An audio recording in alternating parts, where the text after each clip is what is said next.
Նախորդ տարի արձանագրվել է 4784 ճանապարհատրանսպորտային պատահար, որոնց հետևանքով մարդ է տուժել։ 7073 անձ մարմնական վնասվածք է ստացել, 283-ը զոհվել են։ 2024-ի համեմատ պատահարների քանակն աճել է 470-ով, մարմնական վնասվածք ստացածներին է 957-ով, իսկ զոհերի թիվը նվազել է 50-ով։ Օրինակ 2014 թվականի, երբ հանրապետությունում հաշվառված էր ընդամենը 480-82 հազար տրանսպորտային միջոց, պատահարների հետևանքով զոհվել է 297 մարդ, իսկ 2025 թվականին այն պարագայում, երբ հանրապետությունում հաշվառված տրանսպորտային միջոցները կրկնապատկվել են, շուրջ 1 միլիոն տրանսպորտային միջոցներ ներկայումս հաշվառված,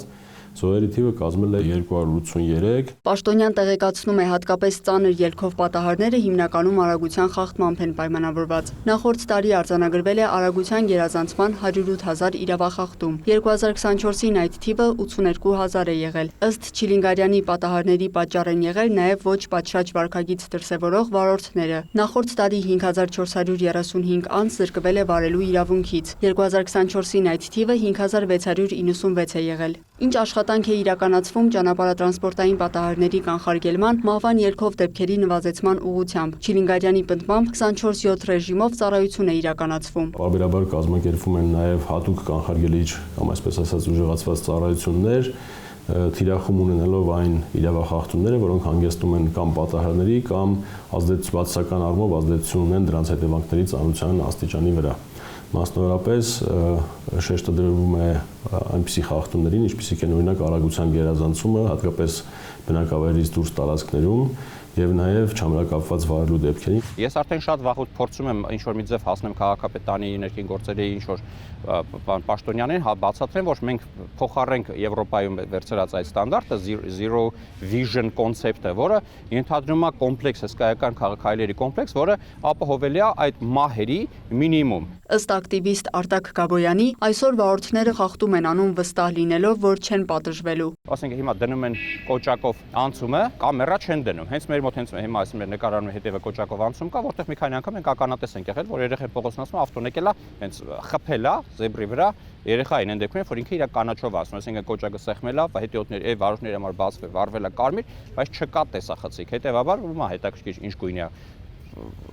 լուսացույցը, եթե ոչ մեկ չի նկարում։ Ըստ Գաբոյանի խնդիր է նաև այն, որ վարչական տուժերն են ցածր, որի պատճառով էլ երբեմն մարդիկ չեն խուսափում խախտումներ անել։ Օրինակի համար շատ վտանգավոր խախտումներից մեկը դա հանդիպակաց երթևեկությունն է, որը շատ դեպքերում բերում է հենց մահվան ելքով վթարների։ Հայաստանում մանավանդ անցած տարվա բալերի փոփոխությունից հետո մարդը կարա 3 անգամ տարվա ընթացքում դուրս գա հանդիպակաց երթևեկության ու մեկը շարունակի երթևեկել, որտեղ ինքը դրանով նույնիսկ իր բալերը չեն բրծնում։ Եթե նախկինում գոնե 3 անգամից հետո վարորդական իրավունքը կասեցվեր, հիմա նույնիսկ չի կասեցվում բալերի փոփոխությունից հետո։ Ինչպես է որոշվում, թե որտեղ ինչ կահավորանք պետք է լինի։ Ներքին գործերի նախարարությունից տեղեկացնում են, ճանապարհների վիճակն ուսումնասիրելիս, որտեղ կահավորվածության խնդիր է լինում, այդ մասին տեղեկացնում են ճանապարհը տնօրինող մարմիններին, համայնքներին կամ տարածքային կառավարման եւ ենթակառուցվածքների նախարարությանը փոփոխություն կատարելու համար։ Ինչ վերաբերում է կոնկրետ ճանապարհատրանսպորտային պատահարների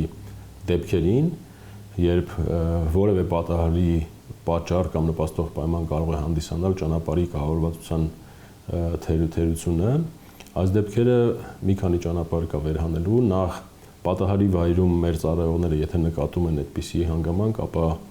դա եւս դառնում է մեր կողմից քննարկման առարկա եւ կրկին նույն խողովակներով աշխատանքային եղանակով կամ գրավոր մեր կողմից ներկայացվում են տեղեկատվություն համապատասխան մարմիններին։ Նաեւ կոնկրետ պատահարի դեպքի քննության արդյունքում քննչական մարմիններն են բացահայտում թերությունները, իսկ ինչպես են տուժի չափերը որոշվում, պաշտոնյան նշում է, պարբերաբար վերլուծում են իրավախախտումների պրակտիկան, քանակները, համեմատում դրանք նույն պատճառներով առաջացած ճանապարհատրանսպորտային պատահարների վիճակագրության հետ եւ եթե արկա է լինում նման խնդիր, օրենսդրական փաթեթ են նախաձեռնում եւ սահմանված կարգով ներկայացնում ազգային ժողով։ Լիանա Խաչատուրյան, Էդգար Դավթյան, լուրեր։